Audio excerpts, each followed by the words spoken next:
Now, as populations grew and the need for resources increased over time, the importance of agriculture and the people involved in its development became more prominent in society, and thus their social status rose accordingly.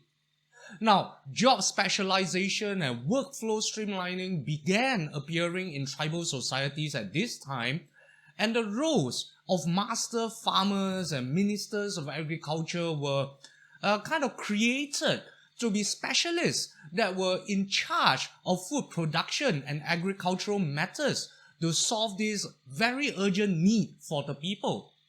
Now, the first master farmer in ancient China, in Chinese history, is said to be Hou JI, who was also the first ancestor of the Zhou people. Now, his birth name was Qi, and he was said to be the son of Ku, the White Emperor, and his first concubine, Jiang Yuan, the Lady Jiang Yuan.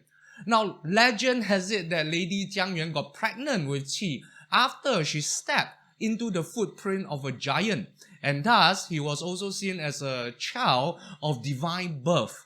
Now, Hou JI was known for growing exceptionally good crops, and therefore it's not surprised that he was named both as a master farmer and later a minister of agriculture under the reigns of Yao, the Red Emperor, and Shun, the Green Emperor. Now, it is widely believed that the growing of millet and wheat as food crops, industrial level growing of these plants as food crops, began with Hou JI, and he was also credited with laying down the foundation of agrarian society in ancient China. So in this episode, the first episode of the Western Zhou Dynasty, we will take a look at Hou JI and his accomplishments and his achievements in life, and why he is so revered in Chinese culture and Chinese history. Hello and welcome to the show. My name is Apingo. I'm Dad, Chinese history guy. Here we share the myths, legends, and histories of the Chinese people from the first creator to the last imperial dynasty. More than 6,000 years of stories, one video at a time. And before we begin, please don't be stingy with your likes, subs, comments, and shares. It will really help this channel out.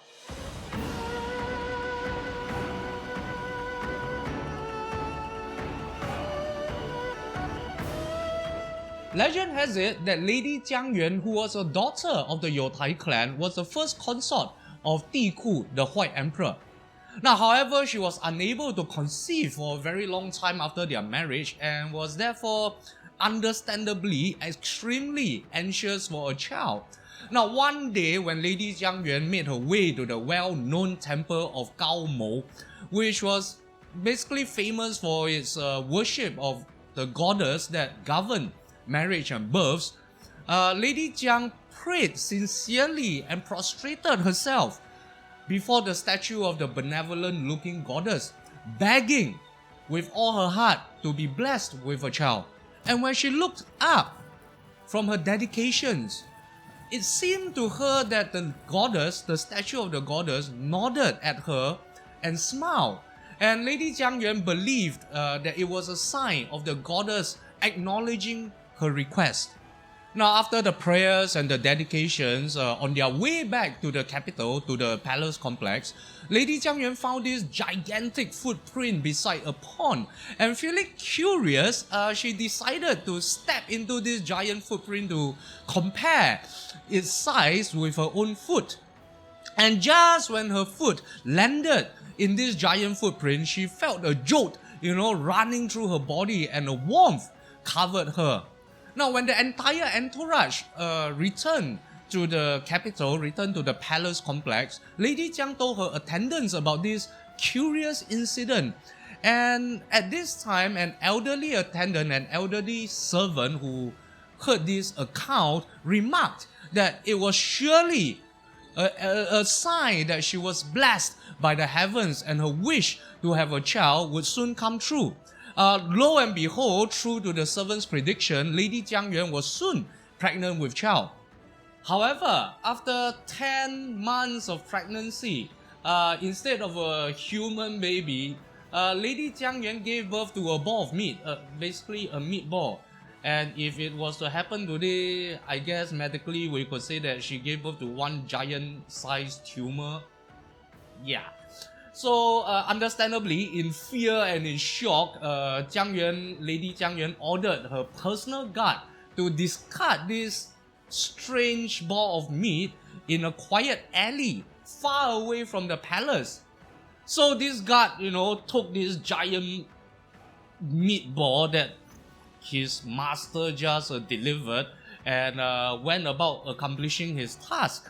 But just a short while later, he returned with the meatball in his hands and reported back to Lady Jiang Yuan that he did indeed discard in an alley as ordered, but just as he was about to leave, a herd of goats appeared out of nowhere.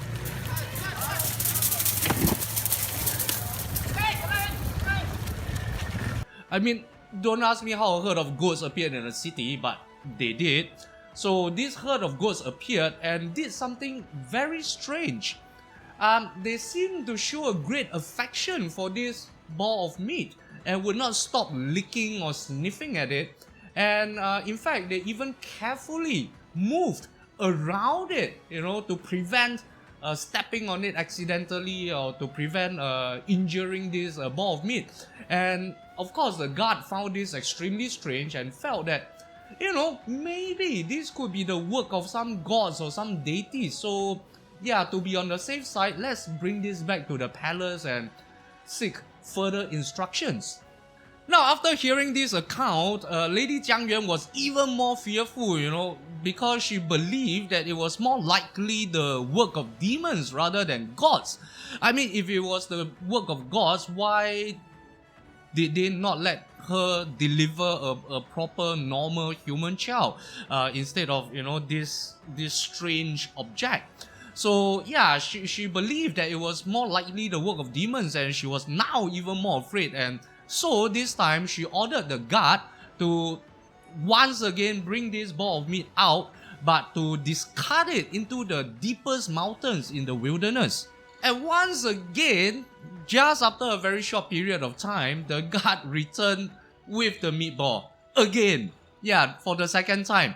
And she reported that once again something very strange happened when he tried to discard it, when he tried to leave it in the mountains. As he laid this ball of meat on the ground in the deepest valley he could find, various animals in the woods appeared and prostrated themselves to this meatball as if in worship. And this inexplicable and unexplainable incident convinced him that there surely must be something going on, and he must bring it back to once again seek further instructions. Now, if Lady Jiang Yuan was in shock and in fear previously, the shock that she felt this time was even stronger than before, and now she just directly ordered the guard to sink this meatball to the bottom of a pond. And of course, the guard once again took the meatball and went about, completing his mission. But just as he threw this meatball into the water, a huge flock of birds appeared, and the leader of this flock, which was a large bird, of huge size, swooped in and placed one wing under this meatball to prevent it from, sinking into the water, while using his other wing to shelter it or to caress it from the to protect it from the environment. And while the rest of the flock flew around and danced in the air, just around the meatball, as if to protect it from any danger. Now, this guard has seen some pretty strange things just within the span of the last few days when he was given this mission to discard this meatball. But still, this was something so out of the left field that he just watched everything going on with wide-eyed disbelief, like, huh.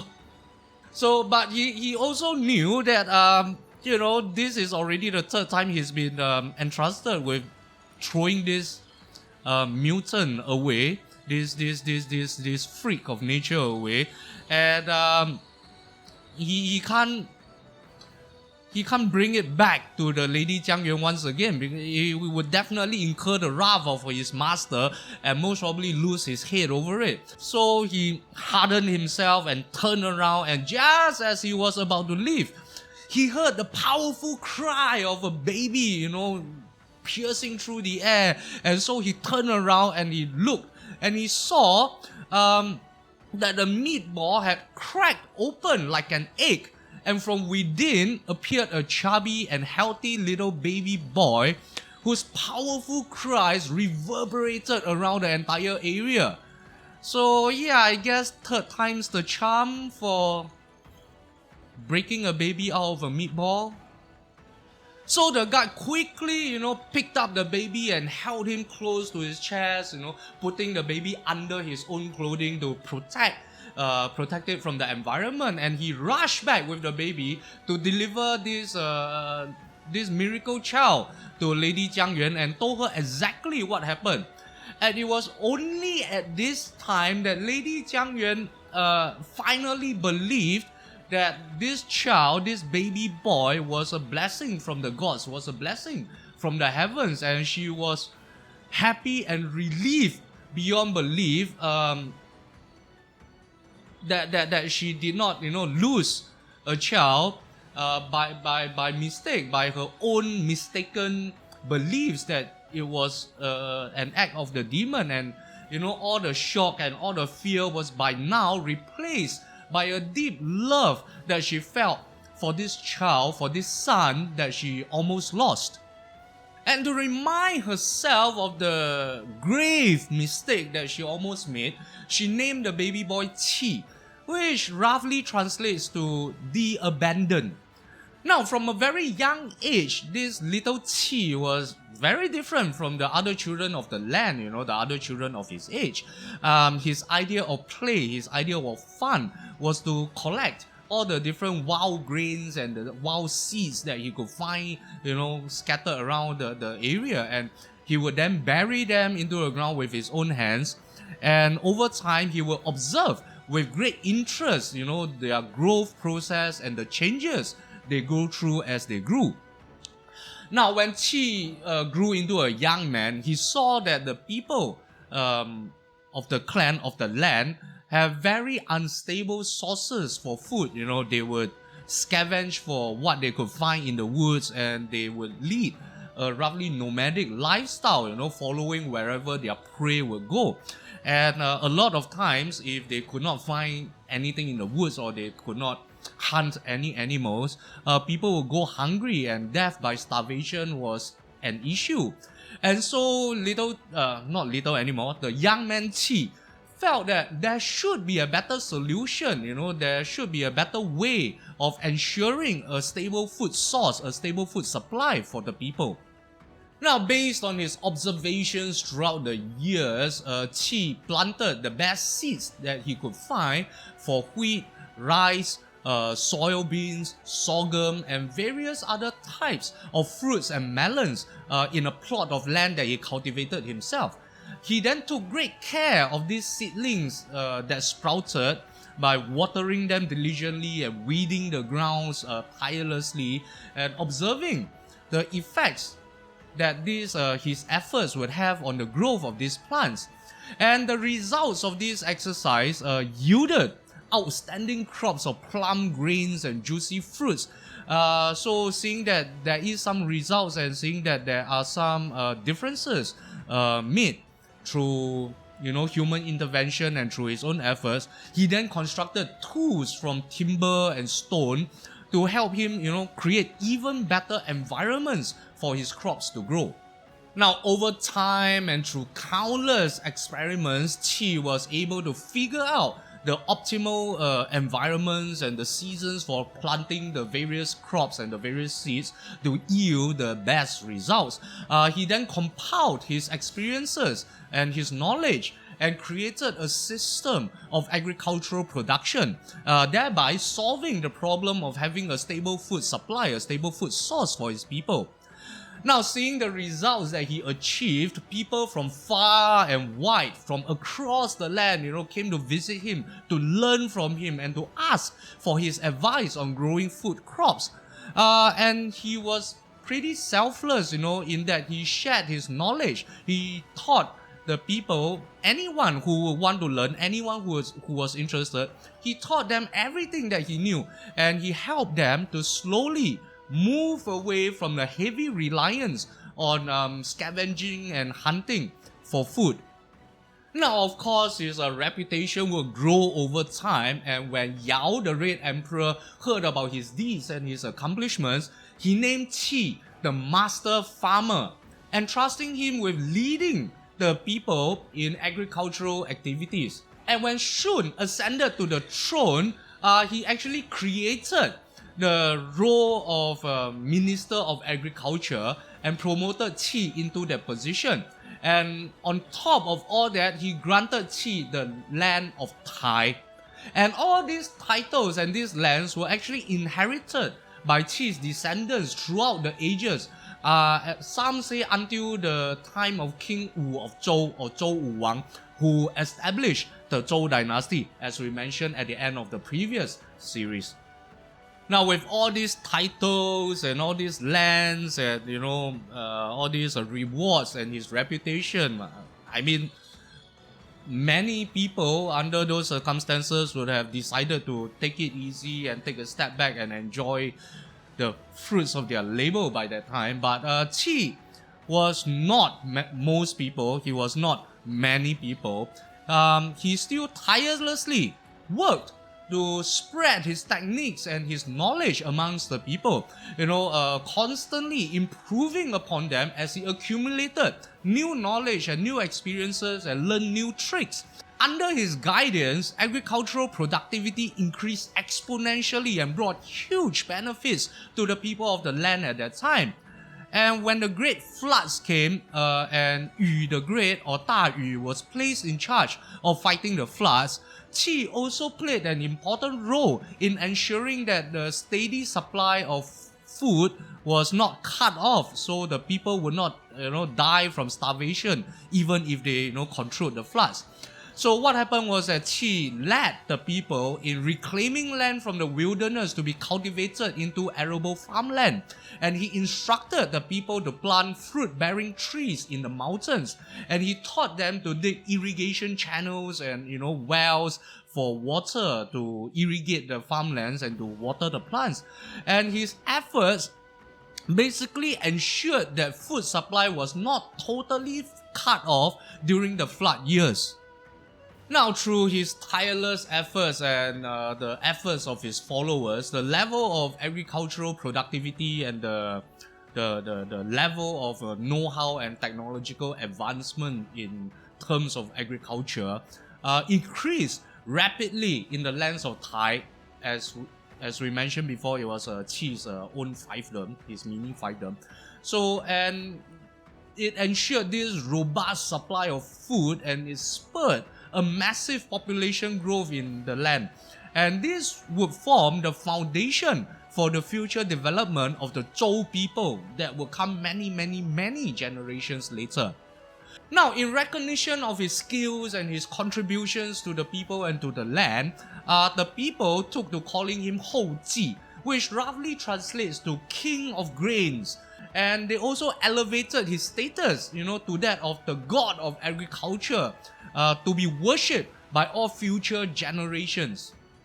Now, we mentioned many times before in this episode that Hou JI was a tireless worker, and he maintained this work ethic throughout his entire life, and finally passed away from exhaustion-related illnesses, unsurprisingly.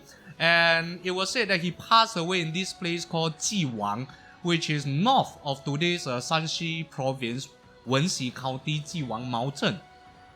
And the people buried him in a vast piece of fertile land, and it was said that the phoenix and other mythical creatures will often appear, on this piece of land where Hou JI was buried. They would appear to, pay homage to this great man who contributed greatly to the evolution of the early Chinese people. And legend has it that any crop, anything that you grew on this land, would provide bountiful harvests no matter what you did, and no matter what you grew there or no matter what you planted there. So yeah, it's a pretty beautiful legend if you ask me. And if you go to Jiwang Mountain today, you could actually still find, colorful pebbles in the shapes of various, types of grains and seeds that were supposedly discovered and planted by Hou JI himself. And legend has it that these pebbles are actually the remnants of the seeds and the grains left over from Hou JI's crops. So yeah, if you ever been there before, let me know in the comment section if this is true, if you actually found these colorful pebbles.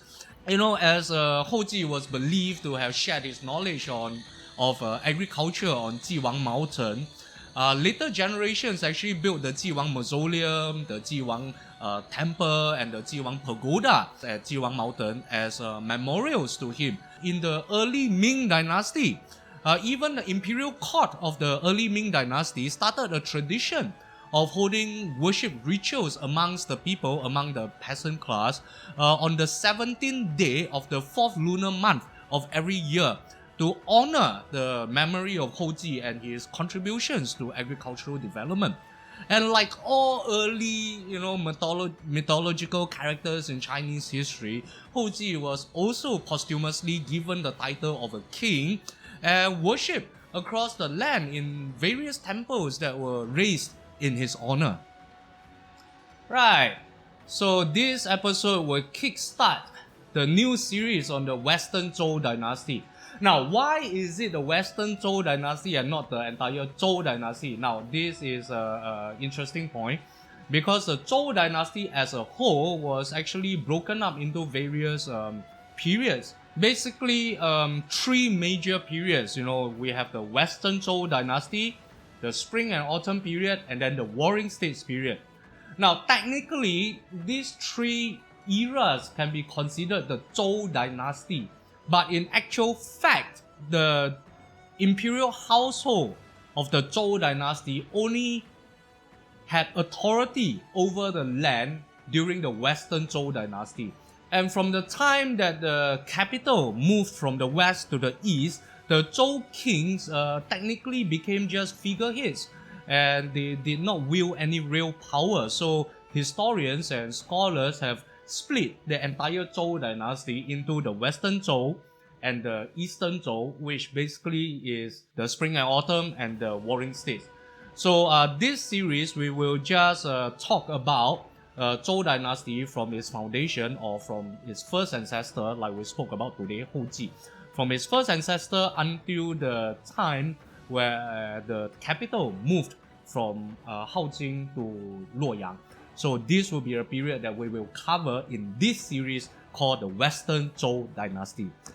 And if you would like to be updated and to watch every video as it comes out, don't forget to bury me in likes, subs, comments, and share the channel and video with everybody you know. It would really help the channel out. And if you would like to do something more tangible and support this channel in a more tangible way, you can do so by becoming one of our patrons. The links are available in the description box below, and you would get early access to videos and some extra perks as and when they happen. And here are the current patrons of the channel, and I can't say thank you to these guys enough. Thank you so much. You are helping us out more than you realize. You are helping to keep the lights on around here, and you are helping to feed me, to keep me going. So thank you so much. And I guess that's it for today. Keep your eyes out for the next episode, and I will see you. Yeah, you beautiful people. You beautiful people. I will see you in the next episode.